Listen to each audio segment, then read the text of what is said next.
Bueno, termino el video anterior, que hubo una interrupción. Eh, Les decía que eh, a partir de Keynes hay como varias corrientes teóricas. La que vimos en el video anterior era la neo-keynesiana,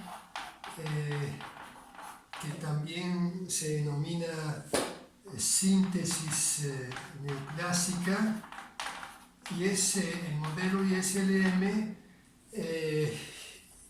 y el modelo demanda-oferta agregada, que le corresponde con la curva de oferta agregada creciente.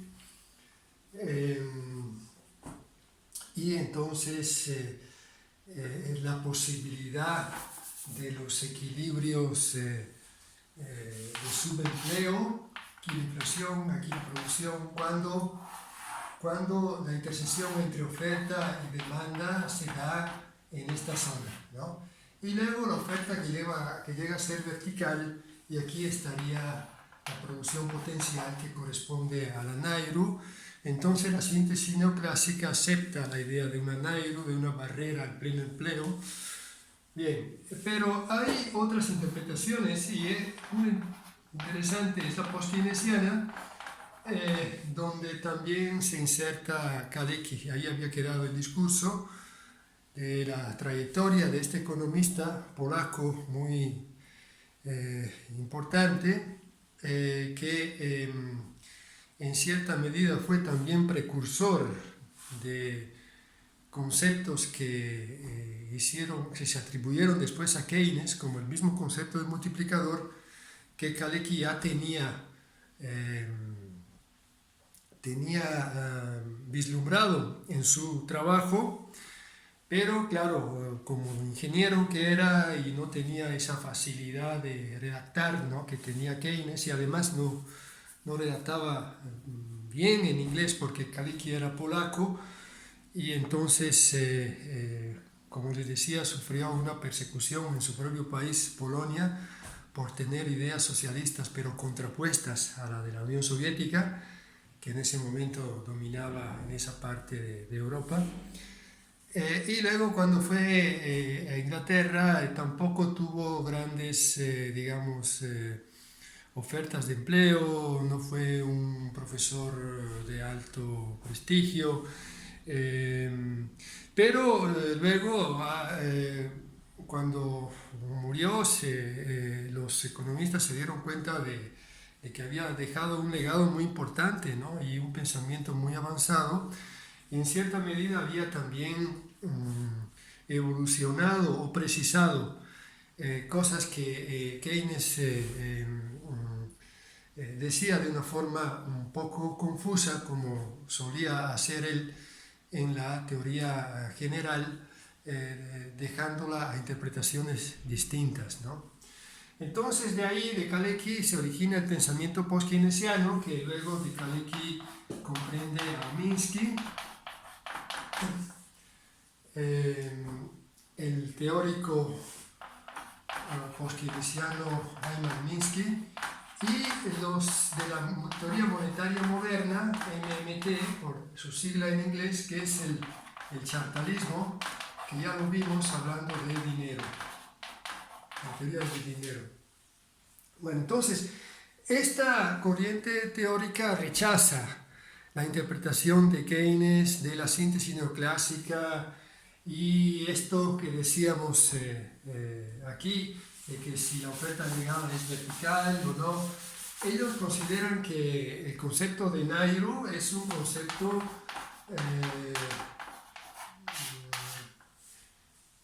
no correcto, y además muy grosero, muy burdo, pensar de que el sistema tenga que aceptar el desempleo para mantener una estabilidad macro, ¿no? Y entonces que algunos trabajadores deben estar sin empleo para que el sistema pueda subsistir. Y consideran que debe haber políticas, ¿no?, para reducir el desempleo, pero que esas políticas no son las políticas de demanda agregada que se refieren a los movimientos de la función de la demanda hacia arriba para incrementar la producción.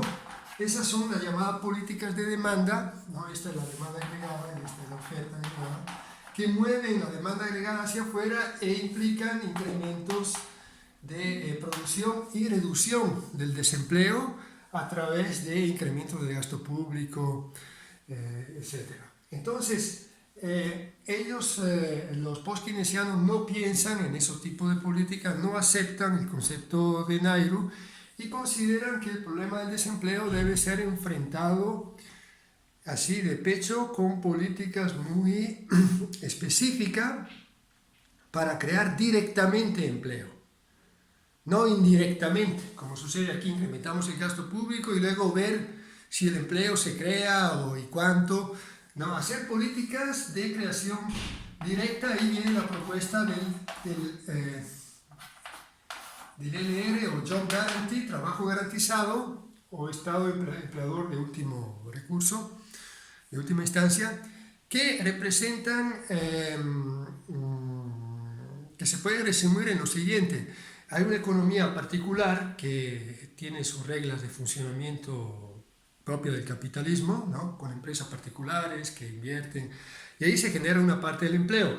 Está el gobierno en sus distintos niveles que también necesita empleo, pero queda gente desempleada, ¿no? Gente subempleada y desempleada. Entonces, el gobierno en sus distintos niveles se debe preocupar de abrir oficinas de empleo donde cualquiera que se le acerque pidiendo empleo lo puede encontrar a un salario digno, digamos, que permita al menos sobrevivir al hogar, que se convierte en el verdadero salario mínimo de la economía. Ya que si el gobierno te asegura que puedes trabajar con un trabajo formal, con un contrato en regla y un salario mínimo, por ejemplo, de 7,000 pesos al mes, digo, entonces nadie va a trabajar para hacer cualquier otra cosa, ¿no? Y ganar 3,000 pesos, como está sucediendo ahora, o 2,000 pesos, ¿no? O 4,000 pesos. Sí, basta acercarse a la oficina, decirle yo estoy dispuesto a trabajar, y en la cercanía del lugar donde uno vive, el gobierno debe organizar actividades productivas al alcance de personas que también no tienen una preparación suficiente para poder buscar empleos buenos, digamos, ¿no? Empleos profesionales. Entonces, por un lado, claro, hay que invertir para seguir formando esos profesionales, ¿no? Y para mejorar la formación de todos, pero cuando queda gente que no logra insertarse en el mercado laboral, el gobierno se tiene que dar cargo de ellos directamente, ¿no? Creando, individuando las áreas, las actividades que se tienen que realizar, entregándole también los instrumentos de trabajo para poderla realizar, ¿no? Y tomando en cuenta que la mayoría de estas personas son personas que a veces vienen también de problemas, de alcoholismo, de droga, de familias numerosas muy pobres, ¿no? Y que no tienen, digamos, instrumentos para poder trabajar, y tampoco han aprendido oficios, ¿no? Específicos.